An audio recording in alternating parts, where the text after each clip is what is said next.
mana ering hozir hidli выделениyaga shikoyat qilayotgan ekanlar, даже ajrimgacha boraman deyapsa, o'shanga men lechение qilib beraman. Tushundingmi? Xo'p, keyingi diagnoz emas. Sen endi aytding, men 3 marta eroziya kuydirtirdim, nimaga 2 marta kuydirtirdim, nimaga qaytalanyapti?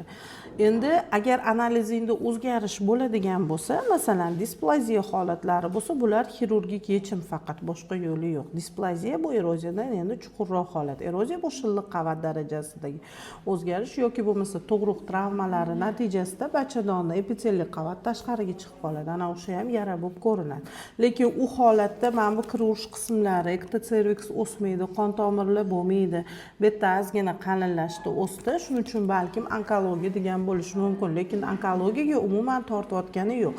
Agarda uni kuydirishga pokazaniya bo'lsa, birinchi o'rinda analiz olib tekshiriladi. Sin, leukoplakiya, displaziya bersa yoki VPChda onkogenni shtamp bo'lsa, mana shu pokazaniya bo'ladi xirurgik yo'l bilan davolashga. Analizlar yaxshi chiqsa, xirurgik yo'l bilan davolanmaydi u. Konservativ lechение qilib, har 6 oyda analiz topshirib turiladi. Ana shu men aytgan holatlar chiqmaguncha faqat naблюдение qilinadi. Hozir bu yerda men onkologiya ko'rmadim, lekin o'sha displaziya bor yoki yo'qligini olib tekshirishimiz uchun qon bo'lmasligi kerak. Hozir menstruatsiya kelyapti, bir hafsala qilib kelsa, analizini olib, uni sababi